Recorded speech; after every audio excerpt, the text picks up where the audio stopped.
Hey there, Grasshoppers, it's Mr. Raymond here, and today we're talking all things Abraham Lincoln, our 16th president.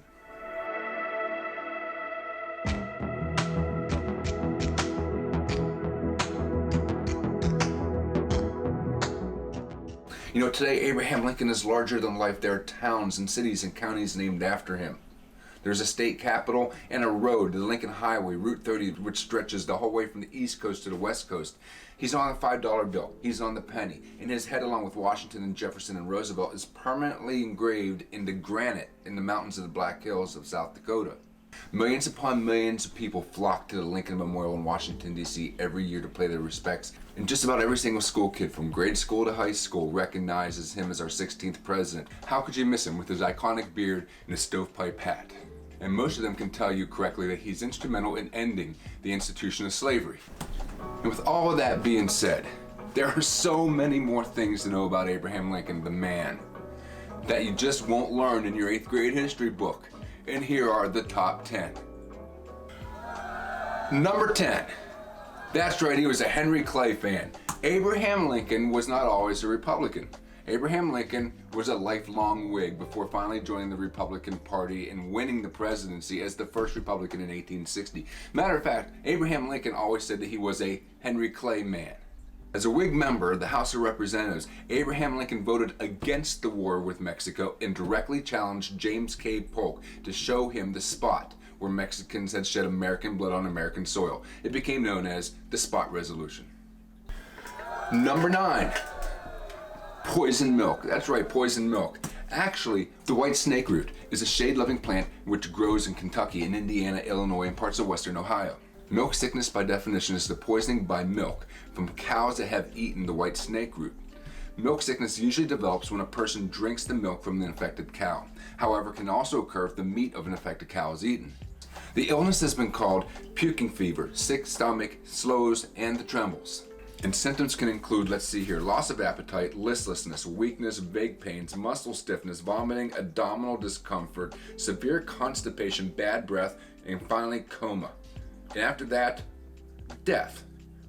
Sounds attractive. In the fall of 1818, just after Thomas Lincoln, Lincoln's father, moved the family to Little Pigeon Creek, Abraham Lincoln's mother became desperately ill after caring for some neighbors who were sick. Nancy Hank Lincoln, Abraham Lincoln's mother, died of milk sickness about 2 weeks later on October the 5th, 1818.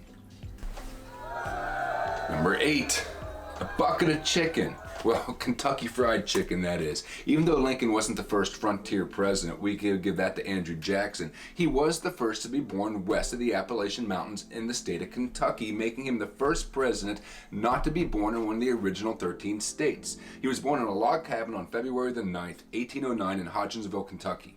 Even though Abraham Lincoln is most widely associated with the state of Illinois, his most earliest recollection or memory was of the Knob Creek place in Kentucky.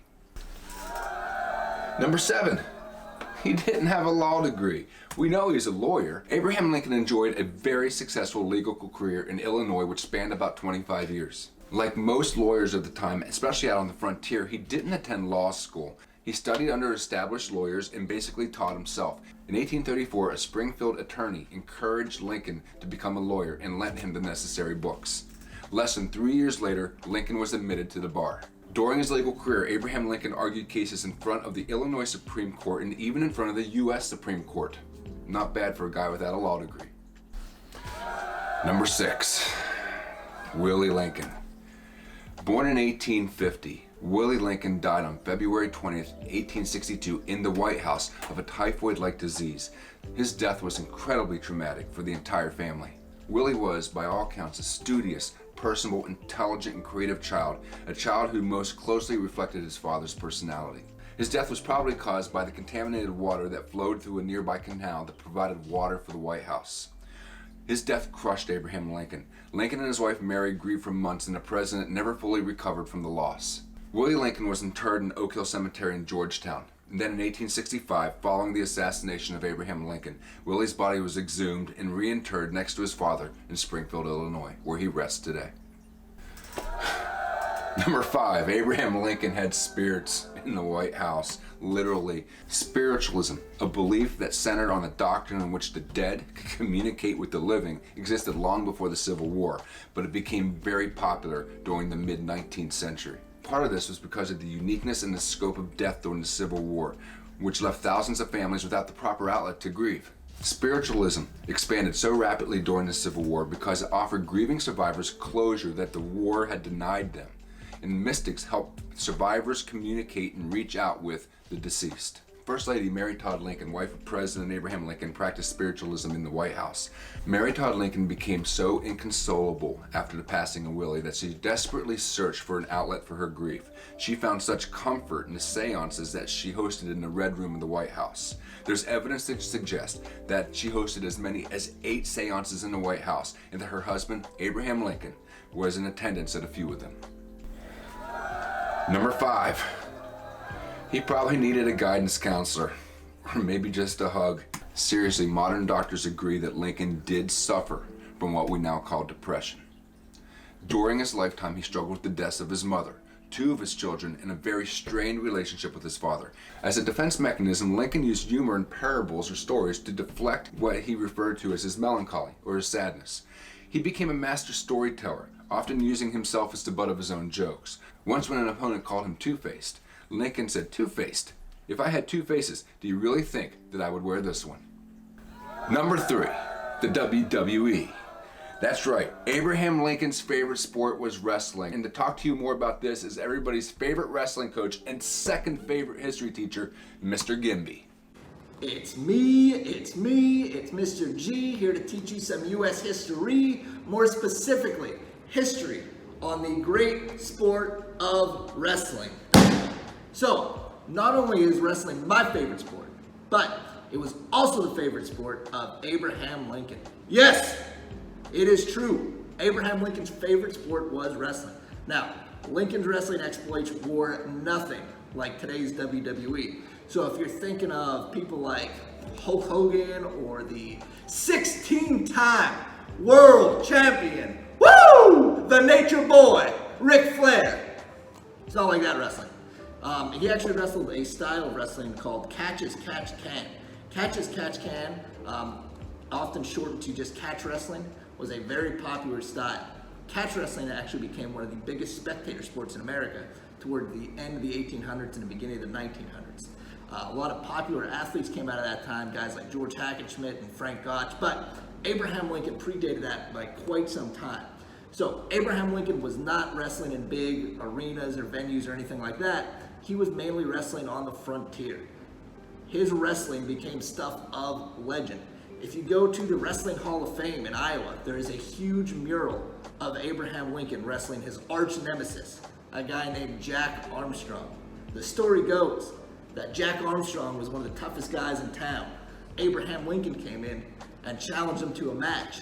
During the match, Jack Armstrong started to cheat, so Abraham Lincoln picked him up, slammed him to the mat, knocked him out. That's your history lesson on wrestling. Number 2, Abraham Lincoln did not rest in peace, at least not for a while. In 1876, 11 years after he was assassinated, grave robbers hatched a plot to steal Abraham Lincoln's body. Their plan was to hold his remains for ransom until the government paid them $200,000 in gold. Now the culprits chose to steal Lincoln's body from his tomb in Springfield, Illinois on election night 1876, figuring that most of the people in the town would be home waiting for election results. Now the gang got as far as cutting the bolts of the gate and removing the lid from Abraham Lincoln's sarcophagus before they were caught in the act. The grave robbers did get away, but were eventually caught and sentenced to 1 year in prison. In 1900, the Lincoln tomb located in Springfield, Illinois was in need of repair and underwent reconstruction. Construction of the new tomb took 15 months, and during that time, Mr. Lincoln's coffin was in a temporary grave just a few feet away. That very year, Robert Lincoln, the sole surviving son of Abraham Lincoln, visited the site. He didn't want another incident like the 1876 grave robbery to ever happen again, and so he ordered his father to be buried 100 feet deep, encased in concrete. Abraham Lincoln is finally resting in peace. And number 1. Like a lot of us, Abraham Lincoln loved his furry friends. He was a huge animal lover, but he wouldn't hunt and he wouldn't fish. He had a dog named Fido that people would say would accompany him up and down the street to and from different stores and would often be seen carrying packages for his master. He also allowed his cat Tabby to eat on the White House dinner table. If Abraham Lincoln were alive, today he'd probably be running an animal shelter. There you have it, guys, the top 10 things that you will not learn about Abraham Lincoln in your 8th grade history book. I just want to ask you guys, please just take some time, enjoy yourselves, enjoy your families, embrace the pace, and remember, you're not stuck at home. You're safe at home.